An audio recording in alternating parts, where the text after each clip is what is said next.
One of the things that's not a rib is the Hart Foundation theme song.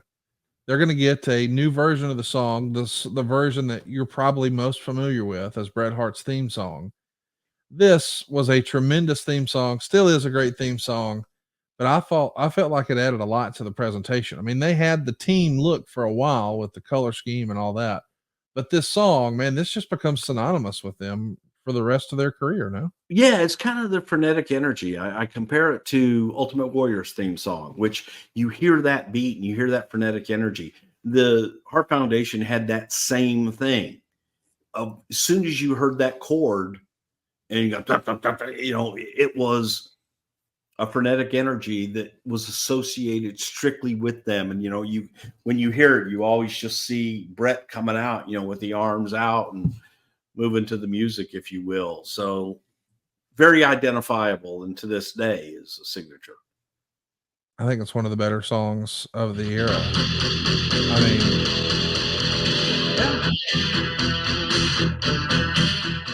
Jimmy Hart is one of the guys who put that one together. Surprise, surprise.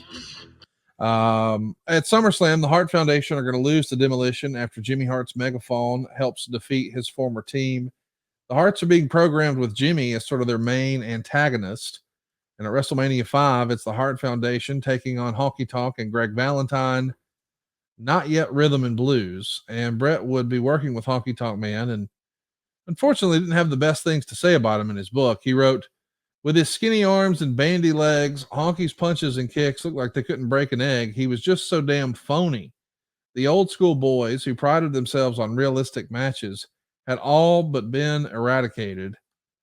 Do you think this was I think there was a Memphis bias. Do you think this is part of that, or is this more specific to Honky?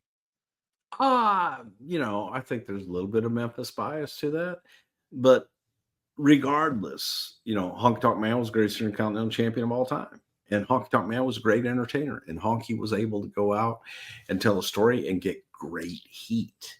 Nobody's saying that Hulk Hogan was the greatest worker in the world. But you know what? He drew money. Honky Tonk had heat, and Honky Tonk could draw money. And Honky Tonk delivered in making you hate his guts and wanting to see him get his ass kicked. He wasn't there to pose. Honky wasn't there to have a great body and do all that. Honky was there to entertain you and tell you a story. Bret would move on and get to work with Andre in Italy, as the usual European tour after WrestleMania was standard even back then. What do you think Andre thought about the Hart Foundation, Bret and Anvil? I think he liked both of them.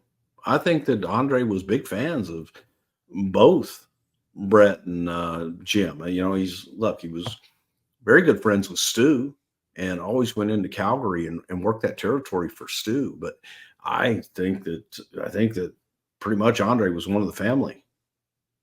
Probably loved it.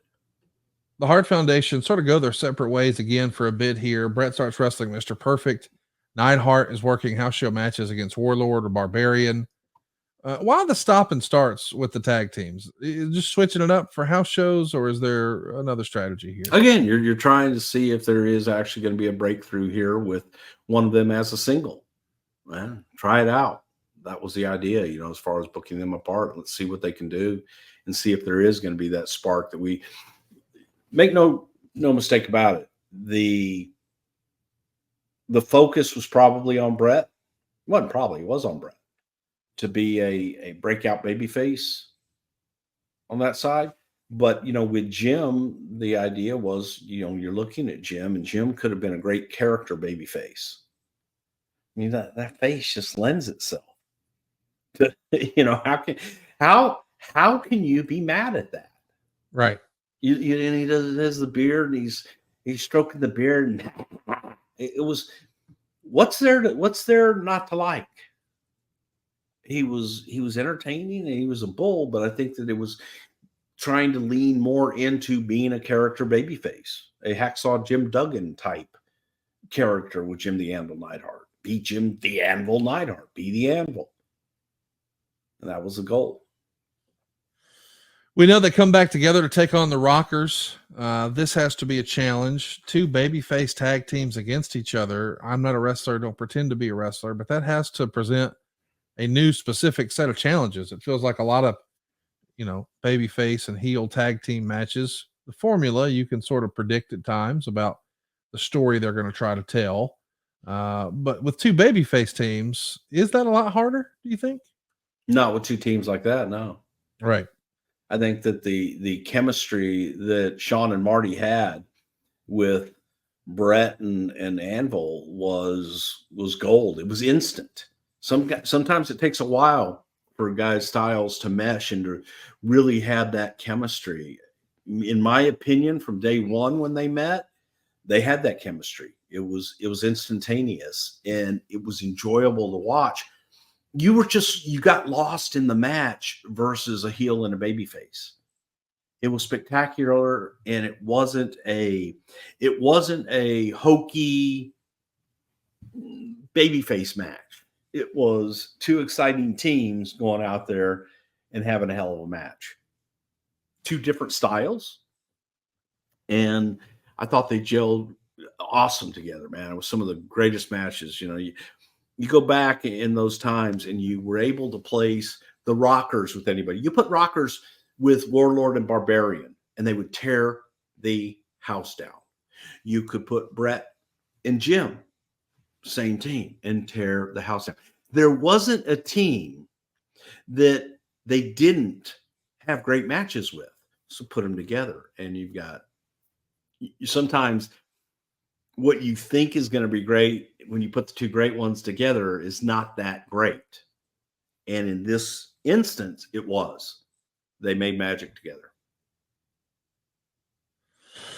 They wind up taking on the Brainbusters at SummerSlam. It's a non-title match. It's one of my favorite tag team matches. You and I actually watched this in my house a few years ago. Just a phenomenal match. Looking back, I can't help but think about what a great long-term program this could have been. If you're going to watch a tag match, this is probably about as good as it's going to get. Go out of your way to watch it. SummerSlam 89. The Hart Foundation against Arn and Tully. Survivor Series in 89 is quite interesting. Brett's on a team with Hacksaw Jim Duggan's 4x4 team. He's with Hercules and Ronnie Garvin, losing to Randy Savage's King's Court team with Greg Valentine, Dino Bravo, and Earthquake. Meanwhile, Neidhart is on the Ultimate Warriors team with the Rockers. Warrior winds up being the sole survivor against the Heenan family. I only bring this up because they're a tag team, but they're on different teams. Most of the other tag teams were together. You're really trying this as a split, huh? Trying? Yeah. Not successful, but trying.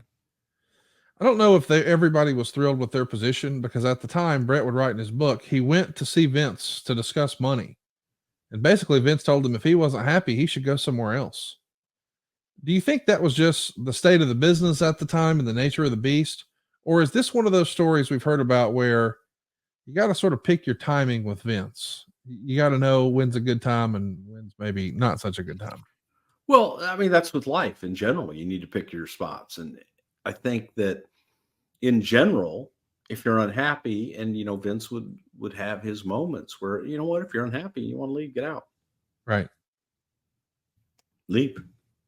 So that may have been it. That may have been just one of those moments where, well, pal, you going to go somewhere else? Go make more money elsewhere. Where are you going to do that?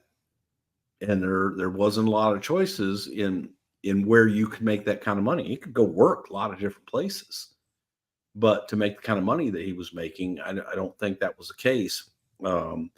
And again, sometimes it is the day, and sometimes it's how you ask, right, as well.